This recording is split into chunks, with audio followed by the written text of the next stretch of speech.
કેમ છો બધા? તમારું ખૂબ ખૂબ સ્વાગત છે મારા ચેનલ વિનાશ ક્રિએશન ગુજરાતીમાં। આજે આપણે બનાવીશું દેશી ચણાની એકદમ ઇન્સ્ટન્ટ બની જતી ચટપટી ચાટ।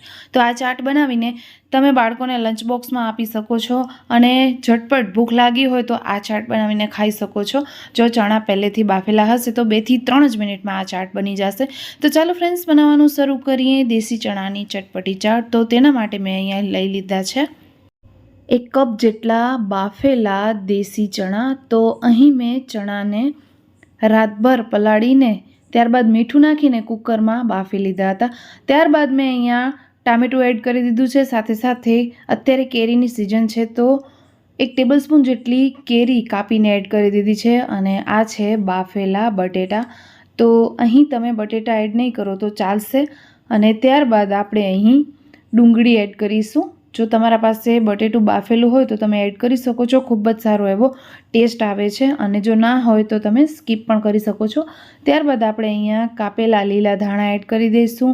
અડધી ચમચી જેટલો આપણે અહીંયા જીરાનો પાવડર એડ કરી દઈશું। ત્યારબાદ અડધી ચમચી જેટલી આપણે અહીંયા વાપરીશું સંચર। સંચરની જગ્યાએ તમે અહીંયા ચાટ મસાલો પણ વાપરી શકો છો। ત્યારબાદ આપણે અહીંયા સ્વાદ પ્રમાણે મીઠું એડ કરી દઈશું। 1 ટીસ્પૂન જેટલું આપણે અહીંયા એડ કરીશું કાશ્મીરી લાલ મરચું। જો તીખું ખાતા હોય તો લીલા મરચાં પણ ગ્રીન અહીંયા કટ કરીને એડ કરી શકો છો।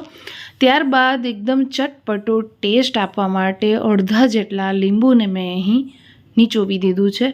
તો એનાથી એકદમ સરસ એવી ખટાશ આવી જશે અને આ જે ચાટ છે ખૂબ જ સરસ એવી ચટપટી બનશે। ટેસ્ટ નહીં ભૂલાય એટલી સરસ આ ચાટ બનીને રેડી થશે જો તમે આ રીતે બનાવશો તો। હવે આપણે આ બધી જ સામગ્રીને એકદમ સરસ રીતે ચમચીની મદદથી મિક્સ કરી લઈશું। ફ્રેન્ડ્સ, વિડીયોને લાઇક હજી સુધી નથી કર્યું તો પ્લીઝ લાઇક જરૂરથી કરી દેજો અને આવા જ નવા વિડીયોઝ જોવા માટે ચેનલને સબસ્ક્રાઈબ જરૂરથી કરી દેજો જેથી તમને મારા આવવાવાળા બધા જ નવા વિડીયોઝની નોટિફિકેશન મળતી રહે અને સૌથી પહેલાં તમે મારા વિડીયોઝને જોઈ શકો। તો ફ્રેન્ડ્સ, અહીં તમે જોઈ શકો છો કે ચમચીની મદદથી મેં એકદમ સરસ રીતે ચાટને મિક્સ કરી લીધી છે। હવે આ ચાટને આપણે પરોસીશું। જો તમને ટિફિન બોક્સમાં આ ચાટ આપવી હોય તો તમે અહીં ડુંગળીનો યુઝ ન કરતા, કારણ કે ડુંગળીની વાસ આવી જતી હોય છે એટલા માટે। હવે આપણે આ ચાટને બાઉલમાં સર્વ કરી દઈશું। તો ખૂબ જ ટેસ્ટી ચટપટી એવી આપણી ચણાની ચાટ બનીને બિલકુલ રેડી છે। દેશી ચણાની ચટપટી ચાટ બનીને રેડી છે ફ્રેન્ડ્સ।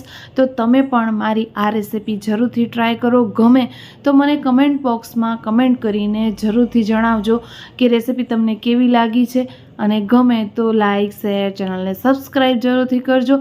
આપણે ફરી મળીશું એક નવા વિડીયો સાથે, એક નવી રેસિપી સાથે। ત્યાં સુધી આવજો બધા। જય Shri Krishna. Thank you for watching.